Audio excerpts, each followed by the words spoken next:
Your phone is keeping you from reaching your full potential, simply put.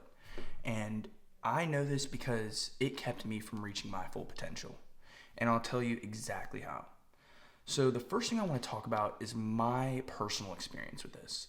So, when I was starting this YouTube channel and I was trying to figure out what I want to do and how I want to create ideas, I was kind of all over the place. Not as far as I had too many ideas, but at first I was like, I'm just going to record every day, no matter what it is. And I did that and it worked. But what I want to talk about is when I started transitioning into building my personable niche, which is now personal growth in my 20s. And it took me kind of a while. And even once I figured out that niche, it took me a while to figure out ideas to create within this niche. And the number one thing that helped me was setting my phone down, going outside in nature with a pen and paper. And first thing is sitting down and doing nothing for 5 to 10 minutes. Just let your brain sit there and just try not to think about anything. Try not to think about anything, especially things that aren't correlated to the ideas that you're trying to create. That's what I did. So I sat there for 5 to 10 minutes doing nothing first.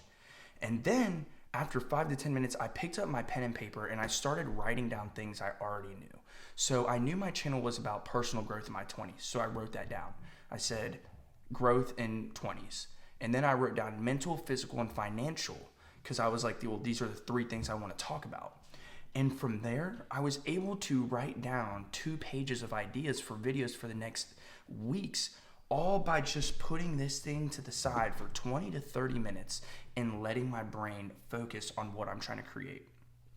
And I think that this works so well, and I feel like this is also backed up because think about how many things we figured out at the beginning of life in a way. Like, not at the beginning of life, but like, think about how quickly we obtained fire and how quickly we created the wheel. Like, obviously these things didn't happen overnight, but nowadays you don't have inventions being created brand new like that.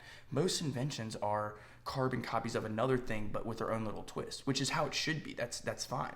But things are hardly being created from scratch. I mean, think about how we figured out all the science behind the laws of motion and light. We didn't have technology distracting us. We were forced to think about things. And it helped us figure out what we like to think about and what things interest us. So the way I want to start this video is if you're having trouble creating ideas and having like a mental block on anything that you're trying to create, put down your phone for 10, 20, 30 minutes, as long as you can. Go outside in nature with a pen and a paper and just start writing. And I promise you, within literally 20 minutes, you'll have something written down that you didn't have before, even if it's only one idea. And so this is what I did to help me. But now I want to start talking about, well, how does this exactly work? Because it's really crazy, you can use this as your personal experience, but like you can go your whole day using your phone without any ideas and try and create something, from like having nothing written down, like pretty much a freestyle in a way. And then spend the day where you go out and try and think about something without your phone for only 20 minutes and try it out for yourselves and come back to me. And if that doesn't work, then I don't know what to tell you, but I guarantee that will help you at least get a small step of leverage into the snowball effect, into where you can start putting more focus and you'll start getting more ideas and things like that to create. But back to what I was saying is, how exactly does this work? Well, undergrads took a test with and without phones. Without phones performed significantly better. And this was a test on memory. So what this tells me is that being on your phone distracts you from things that you were already thinking about. Think about throughout the day when you have ideas in your brain. I know, like, even if you, like, as humans, I know we all come up with ideas throughout the day, just like random ideas. It might not be every day, but every now and then we have ideas, whether it's like I want to start a business, or I just thought of a new invention, or I just thought of a recipe, like just anything. Think about it and just think about how many times you forgot it later. I can name out countless of times where I've thought of a phenomenal video idea and then I click record, or I come home to record and I didn't write it down or anything, and it just completely left my brain and I have no idea or remember what I was talking about at all.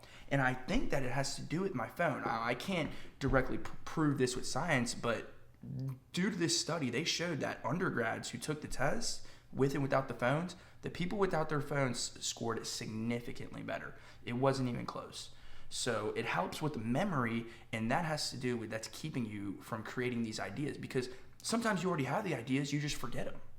And so another thing I want to talk about is another study that was published, and it said 10 minutes without your phone dispersed throughout the day can improve your sleep quality, focus, and emotional control within just 48 hours. And another reason why this just makes sense to me, because think about all the things that you see on your phone, even without social media, but mainly through social media, all you're seeing is other people creating stuff. And what they're doing is they're giving you all these, you can go see beautiful landscapes around the world just on the click of your phone. Or you can see like Disneyland, just like, I don't know how to explain, like you can see anything on your phone. And that's keeping you from really understanding where happiness comes from. You're constantly seeing other people living maybe your dream, and that's keeping you from having full emotional control over yourself as well. So that's one thing that I was able to take away from that study right there.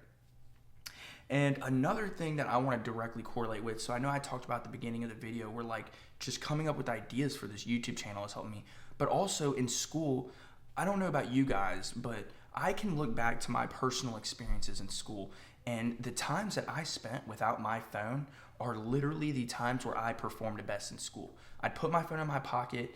I might turn on some tunes, but I remember like in my math class and things like that, when we weren't allowed to have phones and I was forced to like watch, I literally became a genius at this stuff. Now, this might be because I might be a math person and things like that, but I can look back and reflect on the classes where teachers didn't care if I had my phone and the teachers that did care if I had my phone.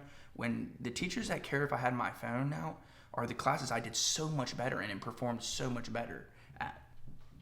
And another thing I want to talk about is a modern day philosopher named Sherry Turkle. And she's a sociologist and a psychologist at MIT. And she said that social media is weakening intimacy and self-reflection.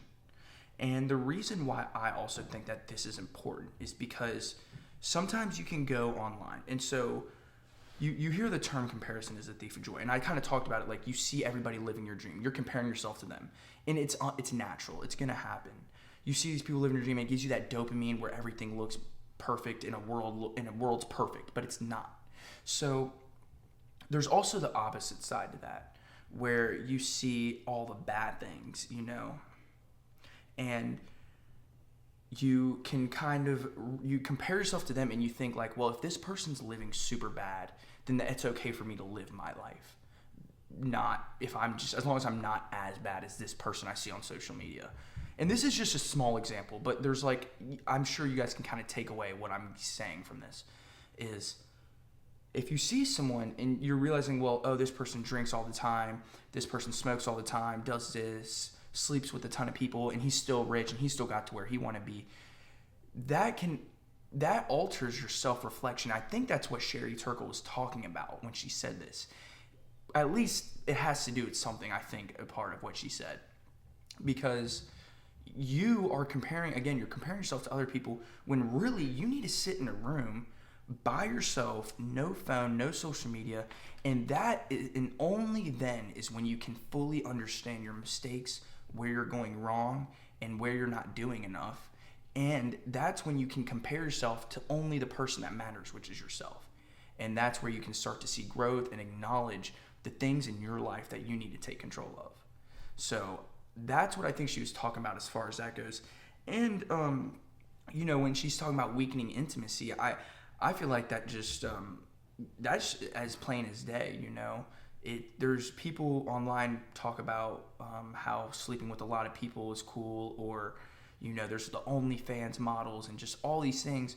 But what happened to the true love? What happened to building genuine connection with people? Not even in a relation, not even in a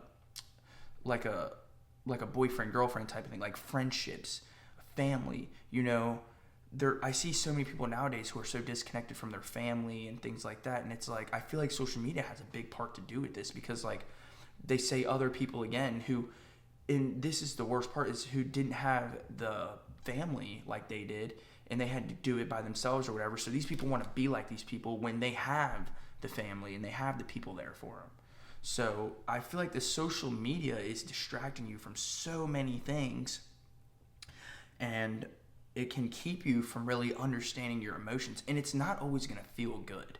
You know, like putting down your phone and sitting with your thoughts isn't always going to run the best thoughts through your mind. You might be thinking of the worst things worse, but that's when you come to the realization that that's what's important. That's where growth occurs, is when you're sitting there and you're going through these motions and you're feeling things and you're understanding things a little bit more.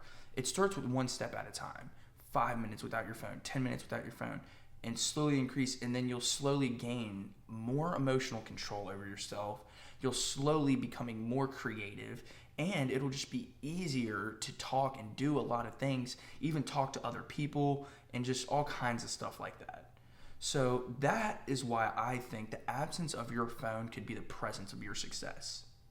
Thank you guys for watching for today's video. If this video seemed educational to you guys, please leave a like and subscribe. It helped me out a lot. And I'll see you guys on Friday for my next video. Thanks for watching.